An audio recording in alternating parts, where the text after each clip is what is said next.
So let's create our free lineups for this week. A few games that I'm kind of targeting. Of course, always the more higher scoring ones, but I'm not forcing that double stack really anymore. I'm just going to go for, you need to at least stack. One thing that I am doing a little bit more is that secondary stack because that seems to kind of be working here. But overall, not really shooting for those double stacks. So the first matchup here that I want to target is going to be the Green Bay Cincinnati matchup. Now, if you listen to our machine learning model episode, the model has Cincinnati winning, which I don't necessarily agree with, but I think this game might end up being closer than a lot of people expect, and the over is a bet that I'm currently looking at. So we see here Aaron Rodgers is at $7,100, but I like Joe Burrow this week on the other end, and he is $1,000 less. Green Bay's going to be a little shorthanded on the defensive side of the ball, which should allow Joe Burrow to pass quite a bit more. Also, I might not have Mixon, and Samaje Perine isn't really the guy you want there because he is not a Joe Mixon. He's not going to be as heavily covered. So I don't think they're going to be able to run the ball very well, which leads to more passing opportunities for Burrow, not just because of that, but because they are expected to be behind in this game. So I'm going to pop Joe Burrow in here, and then I'm going to pop in his best friend, Jamar Chase, as the stack. Jamar, he doesn't even have his own picture. That's a shame. But Jamar's looked great, 18.4 fantasy points per game, 23.9 week 1, 13.42, 22.5, 13.7, so a little less against Jacksonville, but that's because, well, though I can't really say why that was because, but either way, 13.7's pretty solid. Stack him with Burrow. They should need to pass this ball to stay relevant in this game. So Burrow, Chase for my stack, and then I'm going to bring it back. And like we say, when we want to bring it back, we usually want to pick a wide receiver. And I'm going to pick none other than Davante Adams. He is the most expensive wide receiver here, and he may end up being a bit chalky, but that is okay. We can have one or two of those chalky lineups in our lineup. So I'm going to bring it back with Davante Adams. He should see a lot of work, especially if this game actually does end up being competitive. Then like usual, I want to just pop in defense here. And one that I have been looking at is the Minnesota Vikings against Detroit because it's Detroit. They seem to be a cursed team, allowing quite a bit of points. Minnesota's defense is not the best, but at the same time, on the opposite side, you have Detroit, who is also not the best. I also really like the Raiders and might drop down to them for that extra $100 depending on how this lineup goes. But Justin Fields has been announced to be the starter going forward. I don't necessarily agree with that. They're also going to be missing David Montgomery. Mooney showed up on the injury report. It's going to be a mess for Chicago. So, you know what? They're $100 cheaper than what I was originally looking at. I'll take the Raiders. I think their defensive line is really good. And then just to kind of bring up our salary per player, I'm going to go with Ricky Seals-Jones here at the tight end position. So super cheap, $2,500, but they lost Logan Thomas to the IR. So he should get some opportunity, some passing work. We know Logan Thomas was getting some targets there from Heineke. We'll see what Seals-Jones can do. Really, this is a punt at the position. I don't really want to spend up on a tight end when I want to spend my money elsewhere. And where I want to spend that money is in a couple places. One, at the running back position. I still don't understand how Najee is so cheap.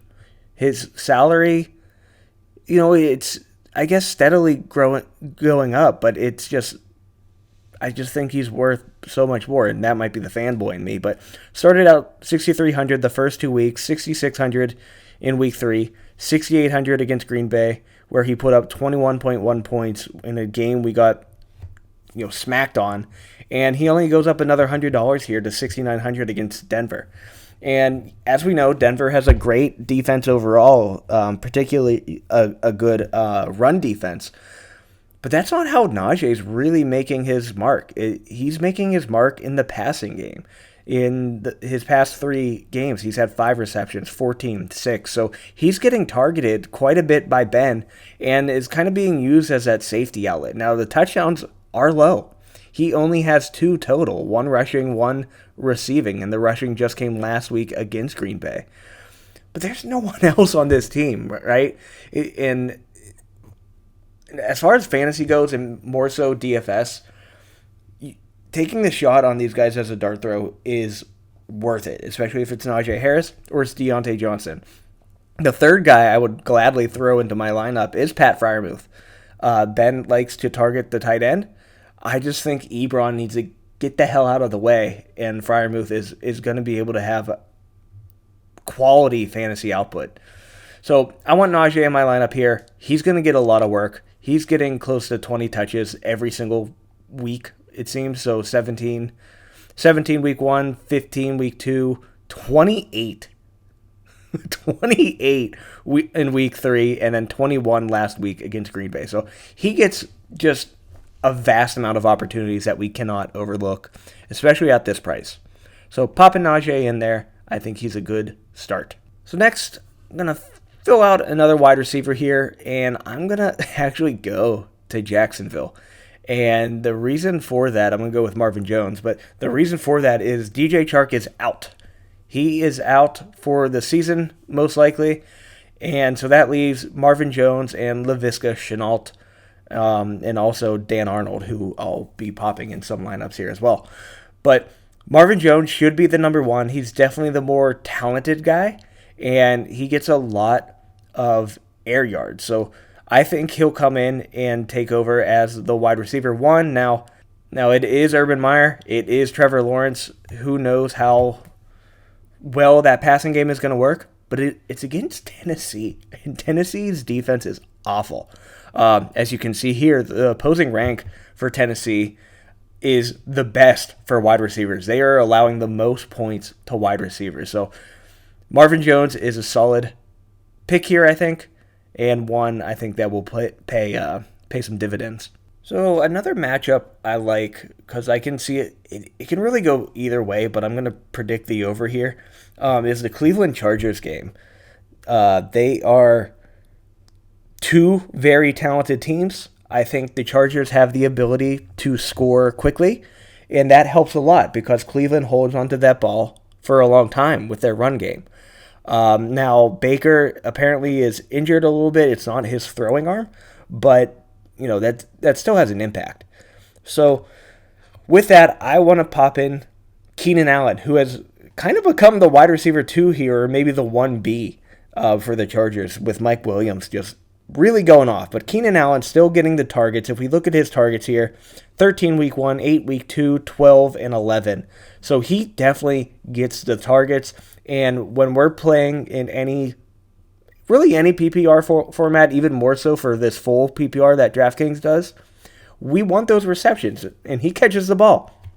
So I think he'll have a good opportunity here, and he's, again, I think undervalued here at $6,500.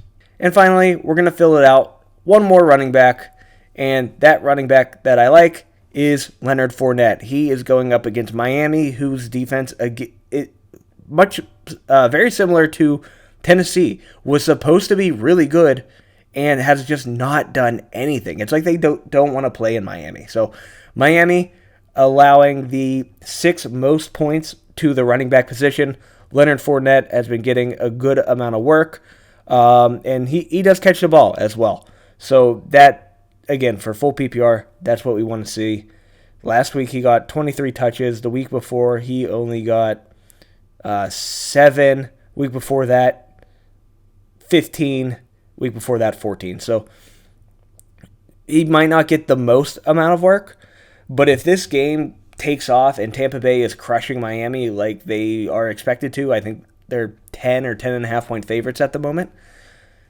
Expect a lot of run games. So that's going to be Lenny. And who knows, if it is somehow more competitive, he can get those dump offs. So he will be the final guy here. And that is going to leave us with $200 extra.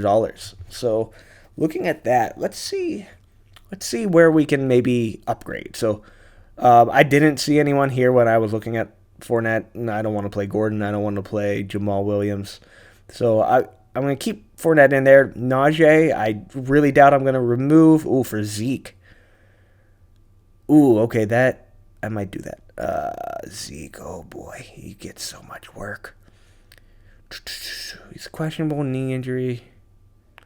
Nah. Give me Najee. I think he'll have a great game. Can't go any higher than Devontae Adams. Jamar has to stack with Burrow, so I'm keeping him. I still like Marvin Jones. Let's see who we could replace him with. Golladay, Smith, Michael Thomas isn't playing yet. I still like him. All right, what about Keenan? Julio's out. We could put Nick Chubb in there. That's an interesting one. Deontay Johnson. We could do that secondary stack with Deontay and Najee. The issue there is it is just such a low over-under. 39.5 points for Pittsburgh, Denver. What about Nick Chubb? Chubb is interesting. He gets a lot of work. Chargers defense is pretty good. Now, I'm going to stick with the wide receiver here. And then what about at the defense? Saints against Washington. That's a pretty good matchup as well. Now, I'm going to stick with what we got. I like this. So we got Joe Burrow, Leonard Fournette, Najee Harris, Devontae Adams, Jamar Chase, Marvin Jones Jr., Ricky Seals-Jones. Actually, maybe we can upgrade there. Cole Kmet for Chicago. Herndon, no. Dwelly. Oh, no, probably not. Even though he only got one reception. No, it was for a touchdown. Doesn't matter.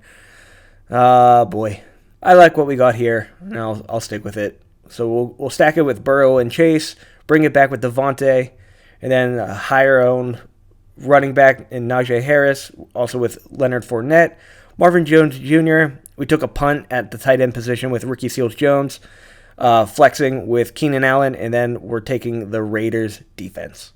All right, for our second lineup, it's going to start out pretty much the same. I am going to stick with the Cincinnati stack with Burrow and Chase. So pop them in there. Again, going to bring it back with Devontae Adams. And where this is going to get different to start with is with my chalky running back. I'm going to go with probably the chalkiest, given he is the most expensive, probably most impressive running back, with Derrick Henry. He has a fantastic matchup against Jacksonville, and no Julio Jones again, so it's going to be like it was last year. It's going to be Derrick Henry, and then hopefully some A.J. Brown in there, given he does make it back. It sounds like he is trending that direction. So going to take Derrick Henry here as my chalky running back.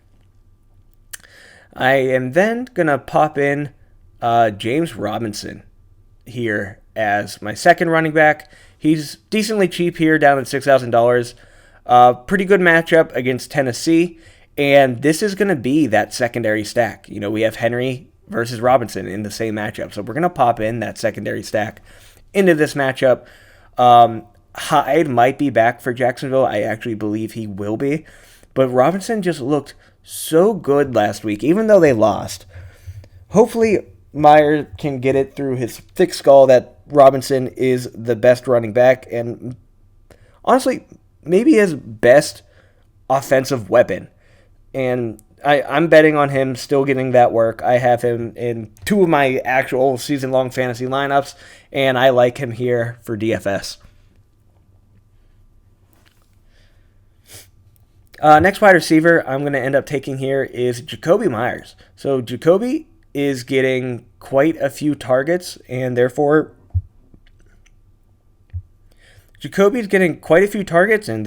receptions from Mac Jones. So checking out what he's done in for this season, he's had 6 receptions, 4, 9, 8. So he's always good. That's a pretty safe PPR floor, which is what we want here in a DraftKings lineup. In the last two, he's also had 14 and 12 targets. Now, the yards aren't anything amazing, but this is just kind of a safer play, and he has good upside against, well, the Houston Texans, which I believe everyone should know. Even though that opposing rank to the wide receiver is 9th, that is because no one has to throw on the Texans. They can just run the ball on them and win the game. So that's why the Texans look so good against the wide receiver position.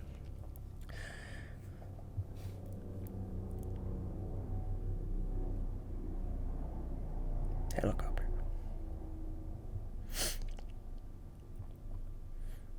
And then I just want to throw in a defense here. You know, the New Orleans Saints have been pretty difficult to predict. They seem to be so very on and off. Look, Washington has the personnel to be a fantastic defense. I think they were the first or second defense flip-flopping with the Steelers off the draft board. So they still have that personnel. It just has not clicked for them. New Orleans is a weird team to play, but it's another likely low-owned option that I want to take here at $2,300. Then for the tight end position, I am going for Austin Hooper against the Chargers. The Chargers are 24th against the tight end position. And I said it earlier, Baker is a bit injured, so I don't know how far he's going to be chucking it down the field, and dump offs to like Kareem Hunt and hopefully Austin Hooper here are going to become more likely. He's flip-flop between 3 and 5 targets throughout the season. Again, not that many opportunities, but in the tight end position, we are just looking for a chance at a touchdown. Now, I may swap him out here towards the end, but let's see. Let's see what else we can do here. 3,200, that's not too bad. Then for the flex position, I am going with KJ Osborne. I get it. He started off very hot and then cooled down very quickly. But he is another dart throw type guy for a great matchup against Detroit, where I'm hoping that he is low owned. And again, if he is low owned and he gets points, I'm running past all the people that don't have him. So that's what I'm hoping for. He did get 7 targets last week against Cleveland. And if that continues into this week, I think he can have a decent matchup or decent stat line. So that spends all of our money here. But I really think I can drop down at tight end and get us some money elsewhere. Blake Jarwin is not a bad option here. I think Schultz is just kind of the number one guy there. Dan Arnold is another guy I have been throwing into lineups.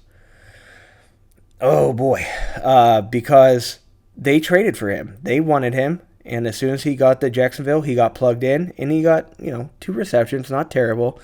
But we talked about it earlier. DJ Chark is out. Why not pop in Dan Arnold here as another weapon for Trevor? Do I want Dan or do I want Pat? He only got 1 target last week against Green Bay. Did not look great. Ebron's just in the way. So until then, I'm going to go with Dan Arnold because he really doesn't have any competition there.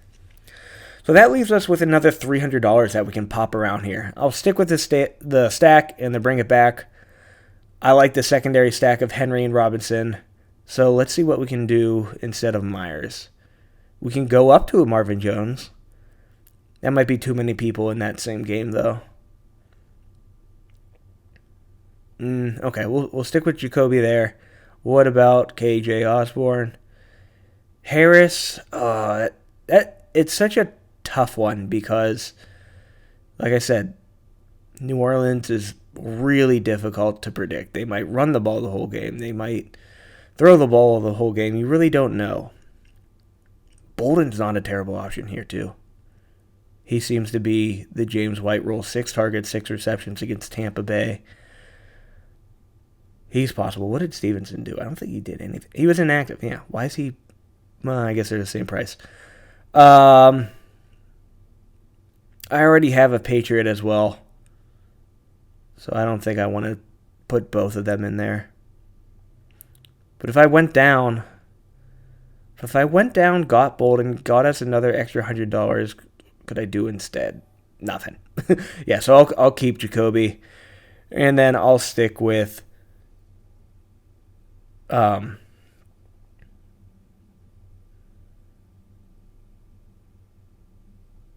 who am I sticking with? Yeah, and I'll just stick with Osborne. So for the defense, we can pop up here as well.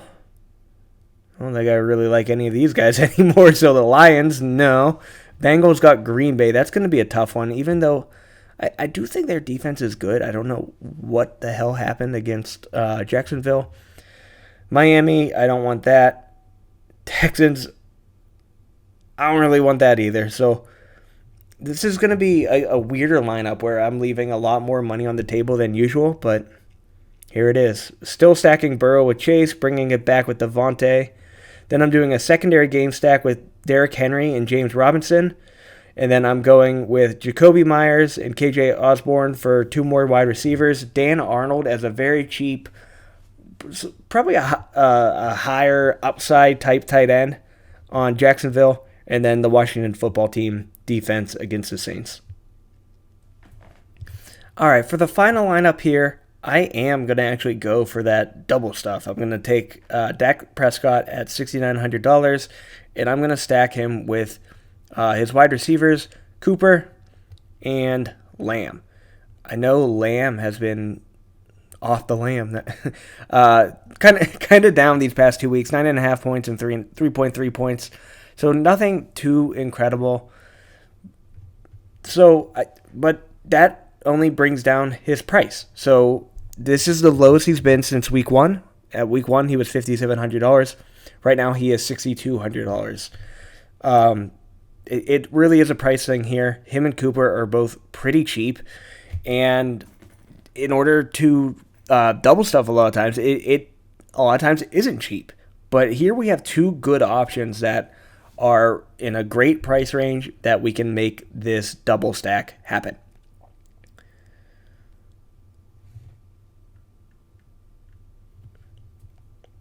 I'm not going to bring it back for this one, but I am going to, again, pop in Najee. We talked about him already. I think he gets a lot of work because that's just how it's been every single week. And then I'm also going to put in Fournette, just a super cheap option. Might be chalky because he is cheap and has a fantastic matchup, but that's okay. We can just keep pace with everyone else.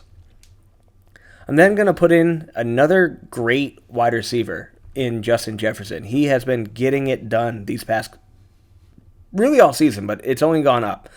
So week 1, he got 12.5, week 2, 18.5, then 29.8, then in a low-scoring game, he still got 20.4 fantasy points.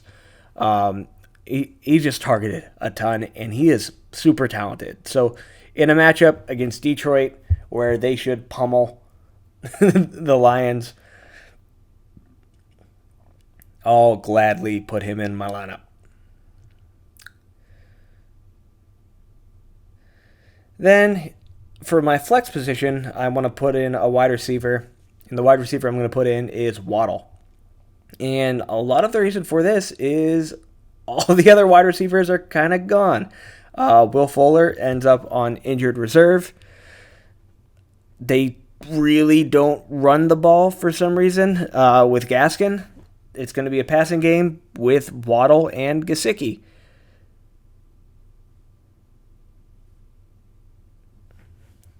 Also, I think Devontae Parker also showed up on the injury report. So if he doesn't play, it's going to be Waddle and Gesicki, nobody else. So give me that. I'll take that chance.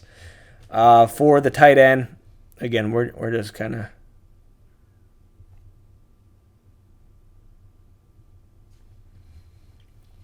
Then I'm just going to slot in a defense here. Who can we go with? Browns? No, I think the Chargers are just a really good offense, and that one can end up being low scoring. but I don't know if I would want to pay for that. Cowboys against the Giants is probably a good one, and mostly because I don't think a lot of people will take them. Arizona against San Francisco is interesting because Lance is going to get that start, it's kind of sounding like, and rookie quarterbacks have really not fared well this season. So, Cardinals are the same price as the Raiders. Let's go Cardinals. Let's go with the Cardinals. I like them to win that game. Let's see what they can do against Trey Lance. And then finally, for the tight end position, we really just take a dart throw here. Jonnu got a touchdown last week. He has the best matchup against Houston. Then we also have Cameron Brate, and I think Gronk is going to be out again.